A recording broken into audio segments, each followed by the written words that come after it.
spend more time asleep. Yeah, sure. Thank you very much.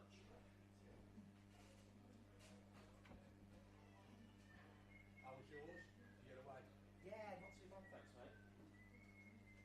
Yeah, busier than I expected it to be in the office with some things going on, but... Yeah, I think I've been over and I picked the door to an interview for the John. Oh, yeah. Yeah. So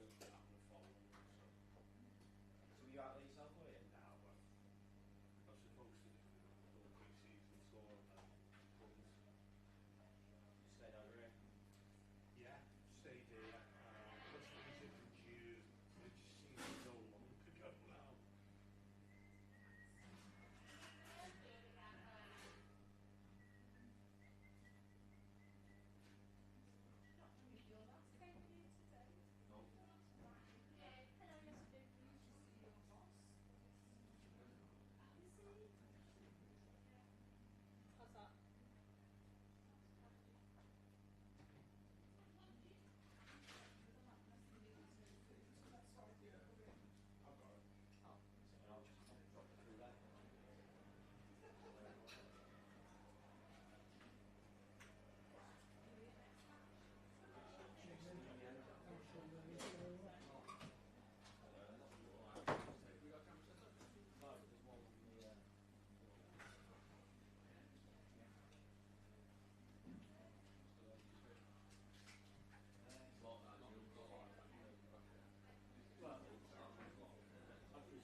copy.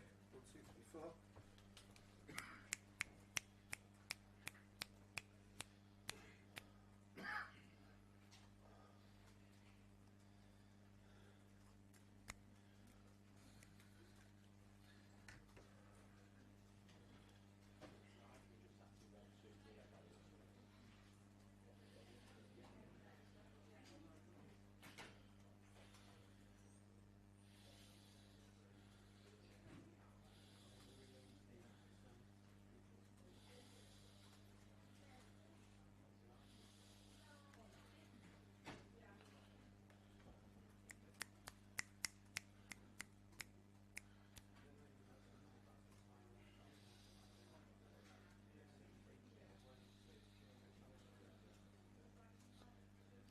I can hear you, mate. Okay, copy. See you later.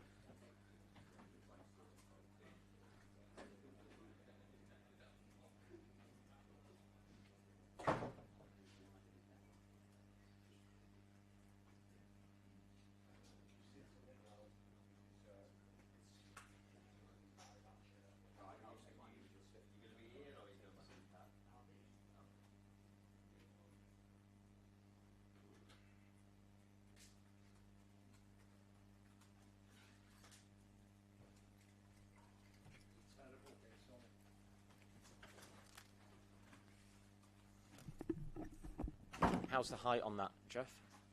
Do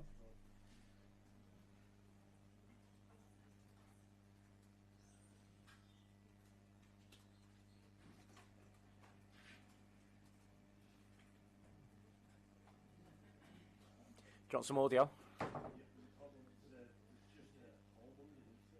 wonder where that's coming from.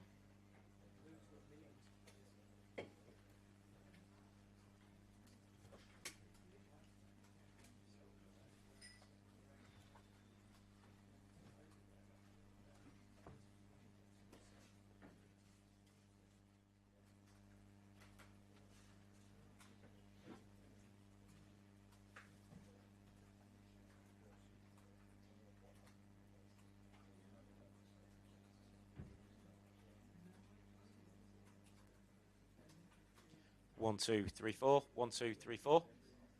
1, 2, 3, 4, 5. 1, 2, 3, 4, 5, 6. It's the hub.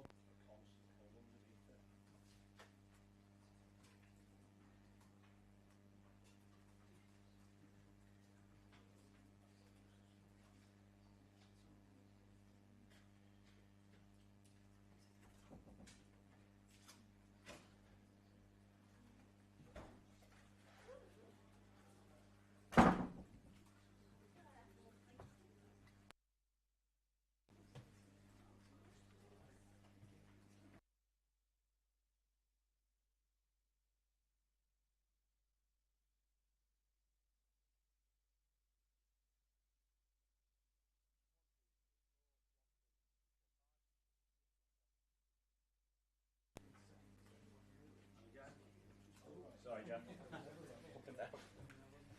1, 2, 3, 4. 1, 2, 3, 4, 5. 1, 2. Is that better?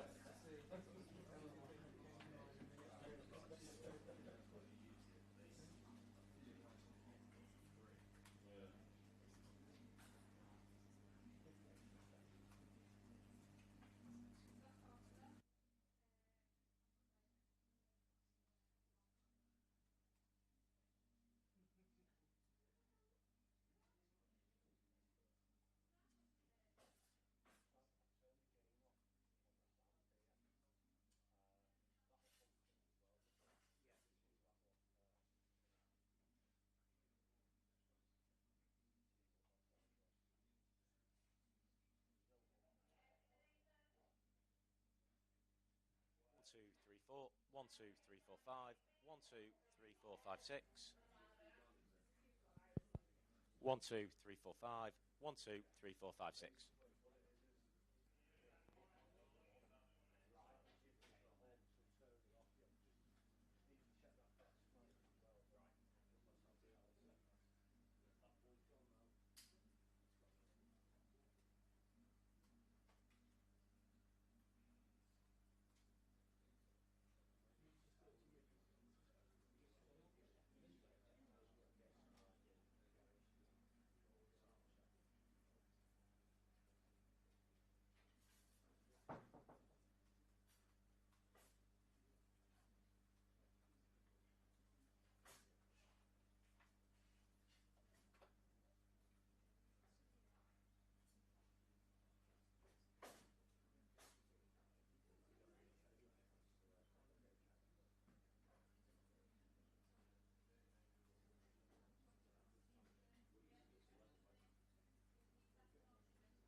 1, 2, 3, 4, 5. 1, 2, 3, 4, 5, 6. Audio test reporter mic. 1, 2, 3, 4, 5. 1, 2, 3, 4, 5, 6.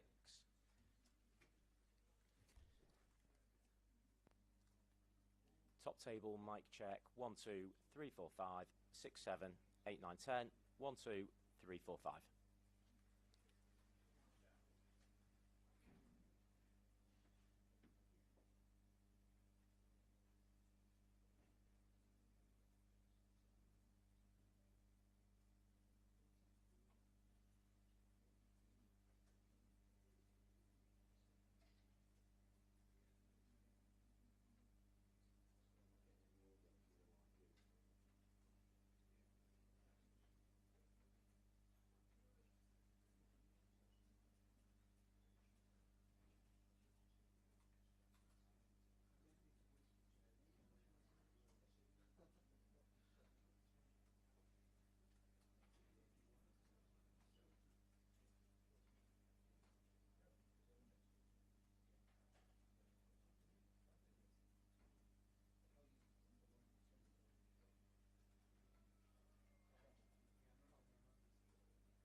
No, no, just needs to check. There's no point if we've got it. We've got the start.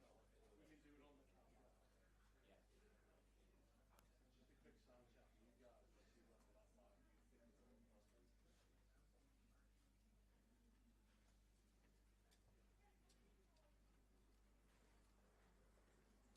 1, 2, 3, 4, 5. 1, 2, 3, 4, 5, 6.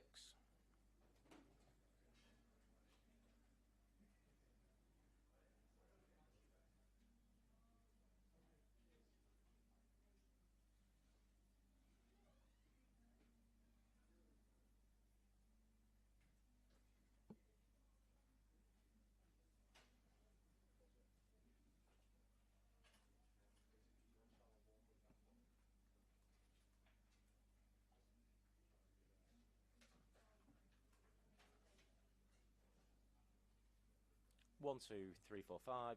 1, 2, 3, 4, 5, 6. 1, 2, 3, 4, 5.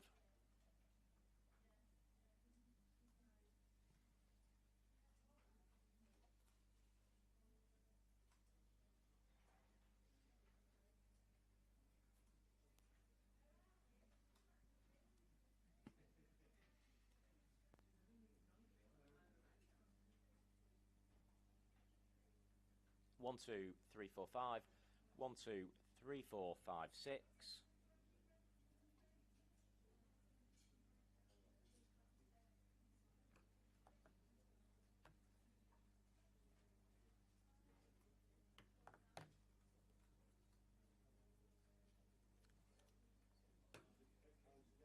1, 2, 3, 4, 5. 1, 2, 3, 4, 5, 6.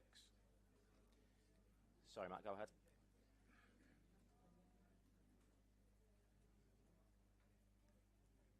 Go ahead, Matt. Yep.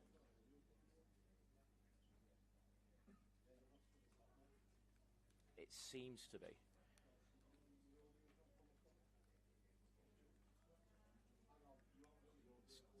Stand by. It's an aux cable issue by the look of it. It may not be plugged in.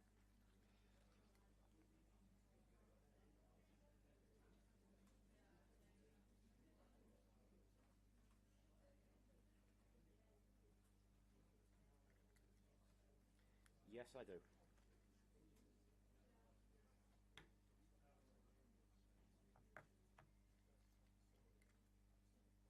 Receiving. The XLR needs plugging into the box properly at the back of the room. Jeff's just giving him a hand with that now with the wiring.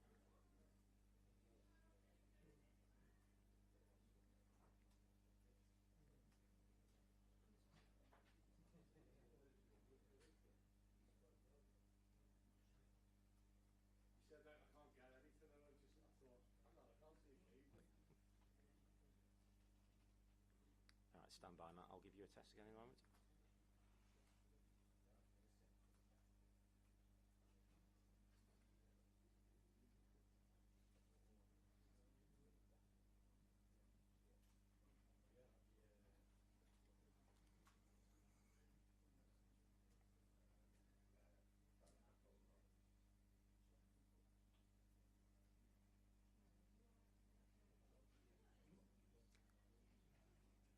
One, two, three, four, five.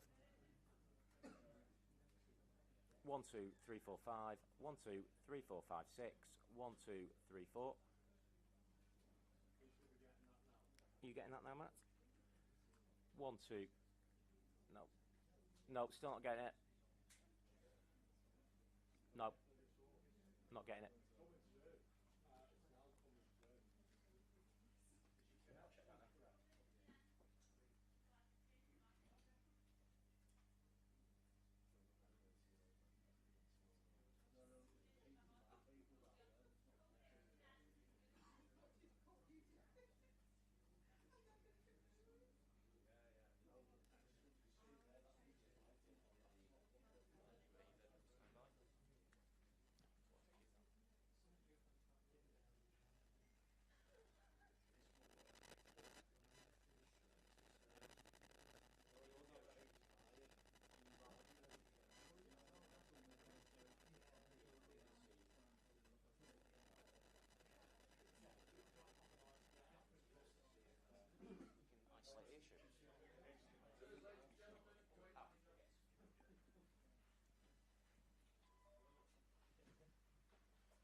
Sundays and then a few for Mondays at the end. Anyone want to kick us off for Sundays? Hi Fabian, I guess for your first game, top of the league, you win 3-0 away from home. That couldn't have gone much better, could it? Yeah, it was a good result. I think it was a tough game, especially the first minutes was really intense. It was a loud atmosphere outside. I think in some moments we suffered, but we suffered together and we defended quite good. And then after a time we tried to control the game. We had our actions. We had very good chances. We scored the 1-0, and then it was helpful for us to control the game, to have ball possession. And in the end, I always say like a clean sheet is so important to win games in the Premier League, and everyone was responsible today to defend their own box, and they showed the attitude, they showed the character, the players. So I'm very happy for them. It was a good start, nothing more, and now we try to keep working, and it's very important to stay humble after a win like this. And on a personal level, how does it feel for you to start off your time in charge like that? Of course, it's a very good feeling, but in the end, I don't want to talk about myself so much. I think the players deserve this win. I think the club, the staff deserve this win because they work quite hard in the pre-season, and I'm very very proud of them and very happy for them. How did you see the penalty decision? Because this season they said the referee's decision of only if it's a clear and obvious error. Were you confident it was going to be overturned when you saw it? So I think when it's a clear false decision, it should be overruled, and it was a clear false decision, because in the end, I think Louis Stank, he didn't even hit the opponent, and I think Calvin stand on his foot when I saw the situation, so it can't be a penalty, and that's why we have the VR.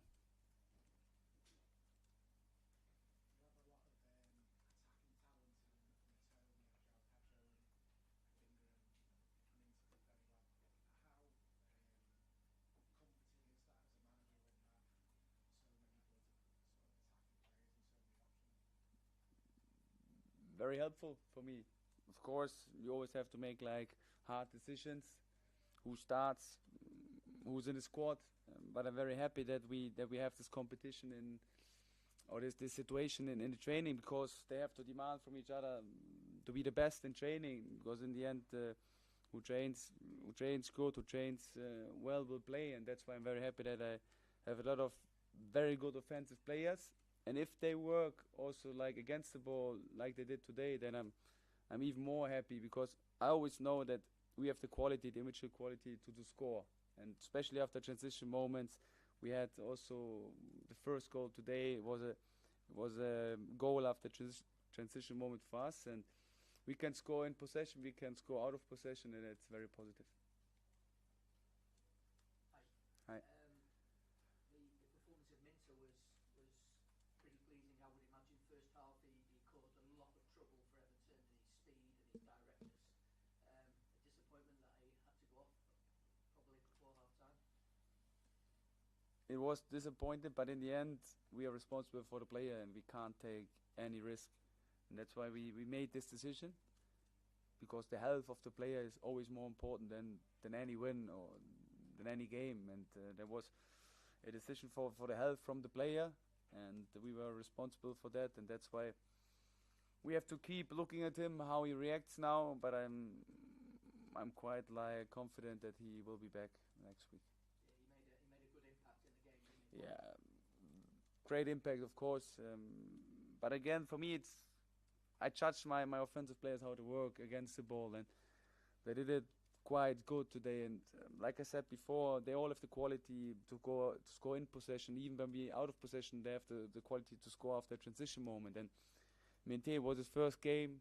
You saw it already in the preseason. You see it every day in training. If you work hard, if you try to improve every day, if you try to win the day and be the best you can every day, then it will get paid off. And that's why for me it wasn't like I wasn't surprised that he had this performance, because I saw it in the preseason, and that's just a confirmation of his performance. Sunday. Billy Gilmore, he came off the bench in the second half. The fans were singing they want him to stay as well. Can you give us any more update on that at all? So normally I never talk about like situations from my players in the public. I think Billy Gilmore knows how I see him, how my plans are with him, and in the end, I think also that he knows what he has with this club, with his teammate. He feels like quite comfortable here. He can develop. He's a great player. We made like a great development in the recent years here. So we will see what happens. But I'm really happy that he's back on the pitch today. That he was back on the pitch today. And just also, Brighton Gruder, how close was he to the matchday squad today? Close. But he had a small injury where we also have to take care of him. So let's see how it will be the next week. It's important that he gets integrated as quick as possible, as well as Dyche and Hürzeler. It's also important that he will be on the pitch training with the guys. So we try to integrate these newest players as quick as possible. But he was close before the squad today. But in the end, it's important that he gets integrated step by step, and that's why he wasn't in the squad today. So Rutter will be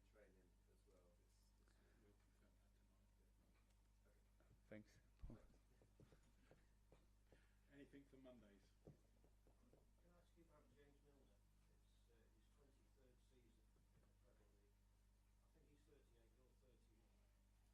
mean, are you amazed by him? Yeah. I'm amazed by, not by the player, by the character from this player. And I know now why he had like this success in his career. He's an unbelievable character. He's a leader. He's a role model in case of like preparing for every training, in case of like doing good regeneration after the training.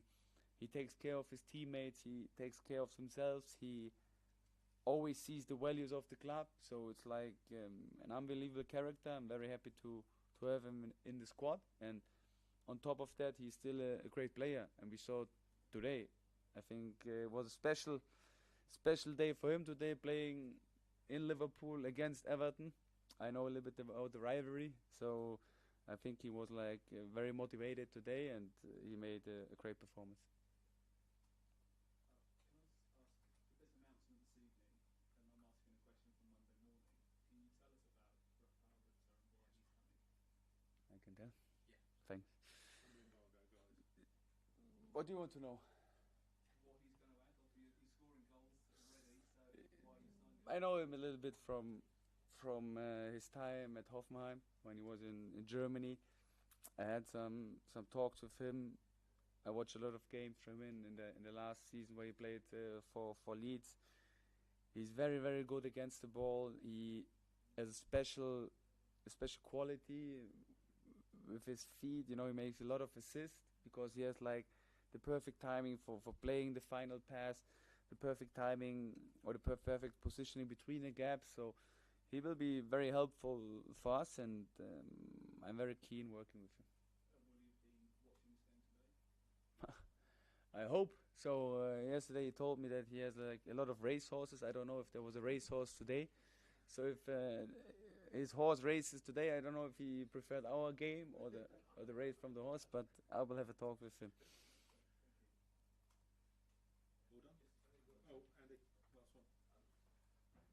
Before you took the job, how much had you seen, how much were you aware of Mitoma's influence, and how exciting are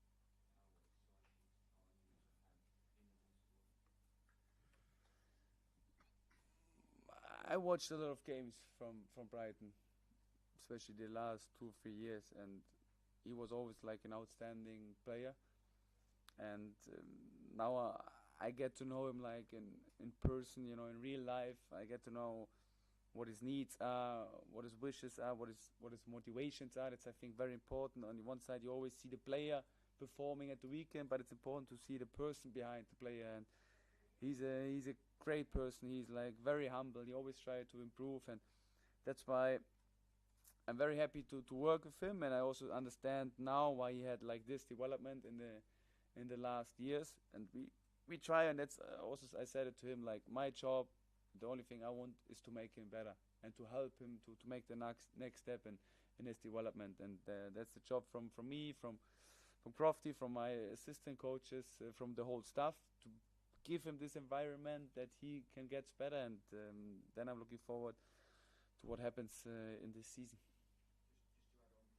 Just to add on from that, where is he at on his road back? He was out since February, wasn't he, with the back injury? He had an injury before. Yeah. So how far short is he of being back to peak? It's difficult to say. Of course, like the offensive player, they got judged like by making goals or making assists, and he made like a goal today. He had like a great performance, but again, I think it's repetition for you. But for me, it's very important how they defend the offensive players and how they work against the ball. If they do like the last step in the personal choice, and that's why it was maybe a change for him, how he should play against the ball. But we see it in the whole preseason that he has a quality that can help us. And in the end, I don't know. We will see where it will end. You know, he has a big potential to have like a big impact in the best league in the world. And he can score out of nowhere. He can make an assist out of nowhere when the game is equal. And that's why I'm really looking forward to see the next steps from him. But I don't know how far he is already in his development. Thanks.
Yeah, the Premier League's not in, is it?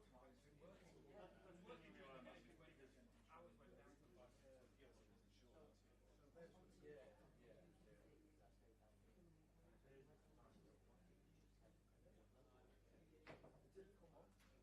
It's more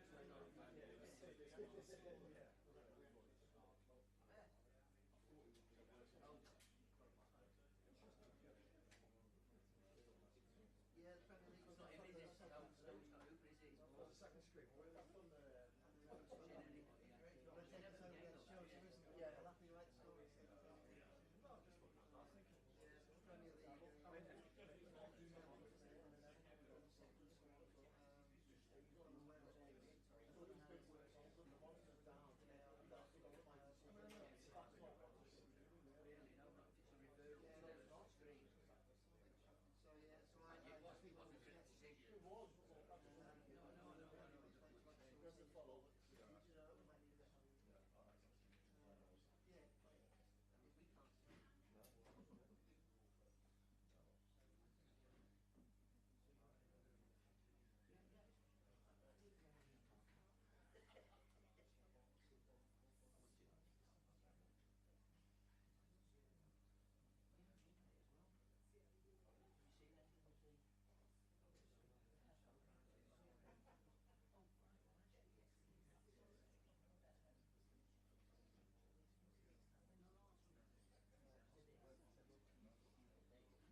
Sean, first and foremost, what did you make of that?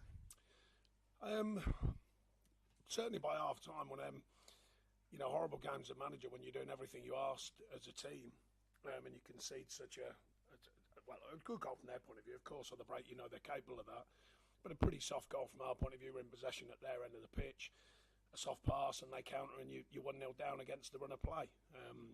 Certainly, I thought the way we performed in the first half was at least decent and as good as I was hoping for. Affect them in so many different ways, but as we know, one of the biggest challenges there is them finding them clinical moments, which we didn't do. And the start of the second half, I thought was very similar. A big decision on the penalty. I mean, I can't really work it out. We go to these meetings, we've just literally been told that the bar's going to be incredibly high now for the referee to make a decision. He makes a clear decision. He's a perfect viewing point. And lo and behold, he's called over to overturn the decision. And you're like, well, what's the point of having a high bar then? Because when you look back at it, they've said Dom's foot lands, or apparently one of the official lines has been Dom's foot lands on their players. Well, for one, he doesn't obviously want to put his foot on their players, and their players out of control on the floor and drags his foot along with the top of his foot and the bottom of Dom's. So that clearly pulls him to the ground. And I'm like, well, what is a pen then? Because that's contact in the box and a pen. And we've all seen the tiniest, someone tread on your toe and they give a penalty. So I'm like, I think we're all confused by it. There's no reason for confusion. If he lets the referee give that, the referee gives it. I don't think there's too many complaints. How disappointed, though, were you with how things unfolded after that decision went against the players? Well, yeah, I mean, you concede from a poor decision from a pass, obviously. It's very disappointing, and then you get someone sent off. So by then, it's very difficult. The whole feeling of everything changes. It's quite apparent, and it's a difficult thing then. But I mean, it's unfortunately I had these moments early last season, head scratches, where you're going, well, first half's a very good performance in so many ways, statistically, on the eyes, apart from them clinical moments, and they're so important. And we got punished for mistakes until our own mistake for the sending off. Youngie knows he should head that and not bring it down. So we got punished. It's simple as that. So you come away feeling flat and disappointed in a performance that at half time you go, yeah, actually that's what I wanted to see. Them turning points are massive. Them decisions are so. We've spoken about endlessly. The details in the Premier League are far more important than any other division. You spoke about in the first half, Brighton perhaps being a little bit more clinical when they went further forward. Was there any dilemma in your head when you were setting up the team today? Brighton being more clinical, sorry. Brighton, yeah, in those big moments in the first half. They only had one, I thought, so yeah. Was there any dilemma in your head when you were setting up the Everton side just about how to try and find a bit more clinicism in your own ranks? Obviously, you've got Ilman and Dyche, Lindstrom on the bench. Well, the clinical moment in football is the most important moment, and usually, in my experience, developing that is the hardest thing. We spoke about that before. If it was that easy, every manager in the country will be developing players who are clinical, or they'd be very cheap, which we know they're not. We're certainly not in depth of riches, we know that. And the idea of developing that clinical moment is very difficult. We found it in spells since I've been here, and we found it other spells tough. And I thought the first half was a tough moment when we couldn't find that killer moment, killer pass.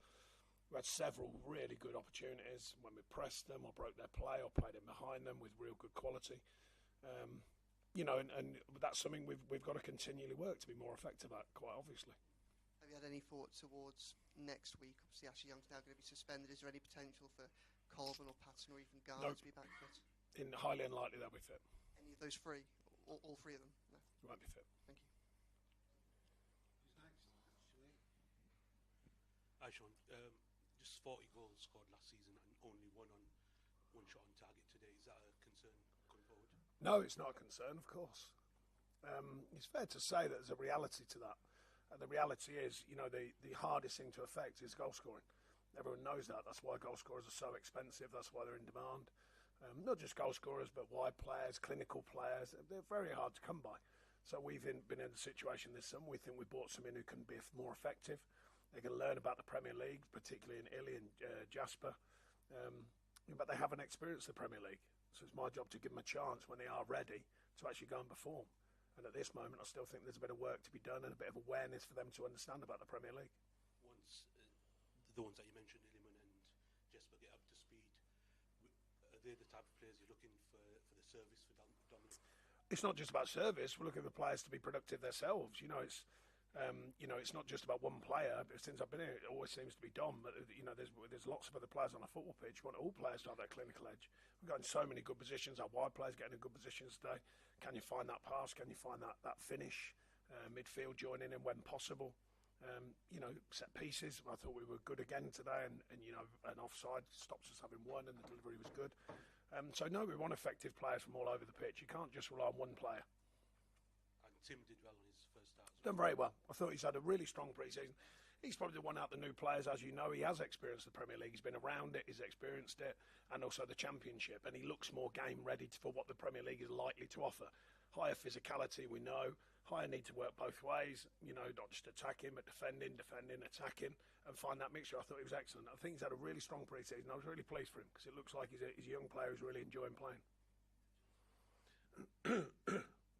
Sean, have you spoke to Simon Hooper about the incident? Because there's some reports. There is no point, unfortunately, because the way that it's changed is we go, like I say, we go to these meetings, you give feedback, and it more or less stays the same. And today was a good example of that. They said, their words, not mine, they're going to set the bar really, really high, and we're going to let the referees referee, which apparently all stakeholders, as they call them, all agreed to. I don't know who they are because they never actually name them, but apparently they do. And I think we all kind of agree somewhat. Today's one for me, leave it alone. He's got caught, whatever way you look at it. He's got caught on his foot in the box. He's brought him down. The player's out of control. All managers will tell you, defenders, last ditch, don't go on the floor. Try and stand up. So when that happens, I think it's a safe decision with the referee, but someone's decided it's not. So I don't understand this high bar thing. One thing I must say, I hope you'll all agree, what about the 9 minutes added on? It's not the referee's fault, by the way. But if someone gets injured in that 9 minutes in a game like that, that's clearly got away. I mean, you're looking for a miracle at that stage from coming back from 3-0 down to win 4-3. I find that bizarre. And there's got to be some adjustment to that. Because I just think even their manager looking, their player's coming off and he's like cramped. But if that turns into a hamstring injury, he'll be going, what is the point? Because he couldn't make a change, obviously. So what's the point? I find that incredible in the modern game. 1 week it's health and safety, they're playing too many games. Next week, let's keep them out there needlessly. No, I don't understand that. Sean, you spoke a bit there about how you kind of ease new players in, particularly those that have come from other leagues. I'm just wondering, is that the reason why potentially Jake O'Brien, for example, didn't start over Michael Keane? No, the reason why he didn't start is because Michael Keane's had a very strong pre-season. He's been very unfortunate to get injured at Preston, but he's had a very strong pre-season and he's a very experienced Premier League player. Jake hasn't got that experience, but we think he's a very good player and I think he'll learn quickly. He's come in, he's been very open-minded about the nuts and bolts, if you like, how quick the game is. He found that in the previous performances. But no, he's a very good player and we think he'll develop into it. And just on the right-back situation now, because I think all three first-choice kind of senior options are potentially out now for Tottenham. Might you have to look into the under-21s, or do you see options in the first team squad that could fill in? I think it's a big ask for the under-21s to dive straight in. But we'll see.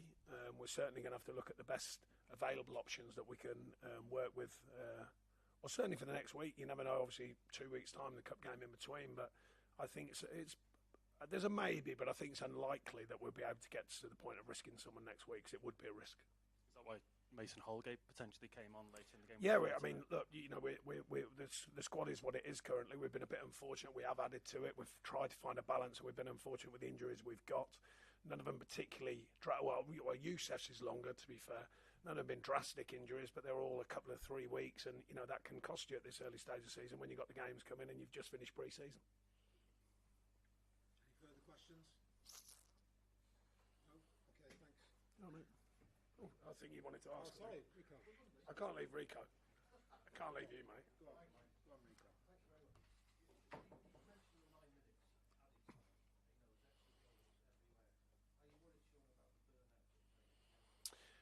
Well, I think certainly, I don't want to put it on us because, we're not champions. Yeah, no, I was going to say, if you're in the Champions League, players coming back from internationals, the Euros and all that sort of stuff, it's just got to be a bit of common sense. Leave the referee for a bit of common sense on that one today. Ordinarily, if the game's got 9 minutes to play and it's a 0-0, it's an exciting game, of course we all get it. We all want as much value out of a game as we can. Supporters, managers, whatever, want to see goals and all that, and we know statistically more goals scored at the end of games and all that sort of stuff. But I thought there was a bit of common sense now. I'm like, but they're not allowed, you see. It's hard on the officials because once I'm moaning at the officials, I said, you can't. It's not their fault. They're told they have to do it. I just think there's a bit of common sense. And like I say, in a normal game, it's a close game or whatever, you've got to play what you've got to play. If that's the rules, that's the rules. But when it's like that, if someone gets injured today, I think we'd all be going, what's that all about? And 10 v 11, and people at stretch on the 10, and we get another injury, 2 injuries, and I'm going, what's that all about? You know, I've got some players injured on top of a bad result. I've got players injured for no reason at all, just for a bit of common sense. So I'm just suggesting that, you know, I think let the referee and the linesman have a bit of common sense, you know, and just go, right, okay, is it needed today? I don't think it is. Right. Cheers, everyone. Thank you.